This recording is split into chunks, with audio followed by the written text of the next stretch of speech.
Morning children, आज हम बात करेंगे कक्षा 8 के पार्ट चिल्ड्रन एट वर्क की। यहाँ पे हम सारांश जो है समझेंगे। इसमें कई बिंदुओं को मैंने जोड़ा हुआ है और उन बिंदुओं के आधार पर आपको कहानी समझ में आएगी। Children at work is a sensible story by Gita Wolf. Children at work जो है वो एक भावात्मक कहानी है, गीता वॉल्फ के द्वारा लिखी गई है, which focuses on the living of slum children, जो ध्यान देती है और जो स्लम में रहने वाले बच्चे हैं। स्लम का मतलब होता है मैली कुचेली गलियाँ, तो उन गलियों में जहाँ सुविधाएं ना हो तो वहाँ पे रहने वाले बच्चों पे आधारित कहानी है। This story teaches us to be empathetic with these children. ये कहानी हमें सिखाती है कि हमें इन बच्चों के प्रति अपनी सहानुभूति दिखानी हो चाहिए and help whatever we can, और सहायता करनी चाहिए जितना हम कर सकें। This story involves a boy named Velu. कहानी इन्वॉल्व करती है, इस कहानी में एक लड़का होता है जिसका नाम वैल्यू है। He was a small boy of 11 years. वो एक छोटा सा लड़का है 11 साल का। His father used to beat him and his sister. उसके पिताजी उसको और उसकी बहन को मारा करते थे। And used to snatch every money they earned, और उस धन को छीन लेते थे जो वो कमाते थे दोनों बच्चे। Value was fed up with the day-to-day abuses and decided to run away from home. Value जो है वो बोर हो चुका था, पक चुका था इस दिन प्रतिदिन की गालियों से, तो वो निश्चय करता है कि वो वहां से भाग जाएगा, यानी घर से भाग जाएगा। He walked away from home. वो घर से चला जाता है। He walked all day in Kannur. पूरे दिन भर जो है वो कन्नूर में चलता रहा। एक जिला है तमिलनाडु का। And later on border Kanyakumari express, और बाद में जो है कन्याकुमारी नामक जो ट्रेन होती है उसको जो है वो पकड़ लेता है, यानी उसमें चढ़ जाता है। Kanyakumari express brought him to Chennai central station, और जो कन्याकुमारी एक्सप्रेस है ट्रेन है वो उसको जो है चेन्नई सेंट्रल स्टेशन पे लेके आती है। दूसरा बिंदु कहानी में मैंने डाला हुआ है Chennai central station. Chennai central station is a huge station. यह बहुत बड़ा जो है स्टेशन होता है। Value saw people in a rush. लोगों को देखता है वैल्यू वहां पे दौड़ते भागते हुए विद देयर सूटकेसेस, अपने सामान के साथ या सूटकेस के साथ। A loud speaker was shouting with announcements, और एक जो लाउड स्पीकर जो होता है वो घोषणाएं कर रहा होता है। Some people were watching a big TV screen. कुछ लोग जो है बड़ी टीवी स्क्रीन जो लगी होती है प्लेटफॉर्म पे उसको देख रहे होते हैं। Some were sitting on the benches of the platform. कुछ जो होते हैं वो प्लेटफॉर्म के बेंचेस पे बैठे होते हैं। Value was feeling very weak. Value जो है वो बहुत थका हुआ, कमजोर महसूस कर रहा होता है। And his legs were shaking, और उसके जो पांव हैं वो कांप रहे होते हैं।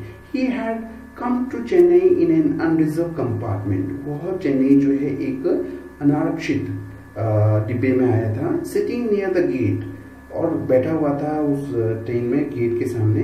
A group of people playing cards, और एक समूह जो होता है लोगों का वो ताश खेल रहा होता है। And shouted through out the night, और जोर जोर से चिल्ला रहे होते हैं वो पूरी रात भर। Value felt miserable. वैल्यू को बहुत दयनीय महसूस होता है, या आप कह सकते हो बहुत बुरी हालत में वो अपने आप को महसूस करता है इन अ न्यू प्लेस, एक नए स्थान पर। And set on a bench, और एक बेंच पे जो है वो बैठ जाता है। तीसरा पॉइंट जो है वो रैग पिकर जो है जया नाम से है। रैग पिकर का मतलब होता है कबाड़ी वाला या कूड़ा उठाने वाला। तो जो कूड़ा उठाने वाली लड़की होती है जिसका नाम जया होता है, वहां से शुरू होता है। रैग पिकर स्मॉल गर्ल, एक कूड़ा उठाने वाली छोटी सी लड़की with brown and dirty hair, जिसके भूरे और गंदे बाल होते हैं, नेम्ड जया, जिसका नाम जया होता है। सा हिम, वो उसको देखती है एंड टॉक्ड अबाउट हिम, और बात करती है उसके बारे में। वो इनिशियली शुरू में वैल्यू वाज रिलक्टेंट। वैल्यू जो है अनिच्छुक होता है, इच्छा नहीं जताता है। As she was a stranger to him, क्योंकि वो उसके लिए एक अजनबी थी। She told she could arrange for his food. कहती है उससे कि वो उसके लिए भोजन की व्यवस्था करेगी। Velu had no option other than to follow her. Velu के पास कोई ऑप्शन नहीं होता है इसके कि वो उसको अनुसरण करे या उसका पीछा करे। Velu went behind her. Velu उसके पीछे पीछे जाता है। She took him to busy roads. वो उसको व्यस्त सड़कों पे लेके जाती है विद हाई ट्रैफिक, जहाँ पे बहुत ज्यादा भीड़ होती है गाड़ियों की, एंड डस्ट और धूल की, बहुत ज्यादा मात्रा में धूल होता है वहाँ पे। Value was frighten. वैल्यू डर जाता है बाय द ट्रैफिक, उस भीड़ भाड़ वाली ट्रैफिक को देख करके या गाड़ियों को देख करके। A central jail came near Jaya. एक जो है जो वहाँ का सेंट्रल जेल है वो नज़दीक आता है, तो Jaya warned him of police. Jaya उसको पुलिस से चेतावनी देती है, as police do not like black pickers, क्योंकि वो कहती है कि पुलिस जो है वो कूड़ा उठाने वालों को पसंद नहीं करती है। Finally they reached a marriage hall. अंततः वो जो है एक शादी के हॉल में, जहाँ पे शादी होती है, उस हॉल में पहुँचते हैं।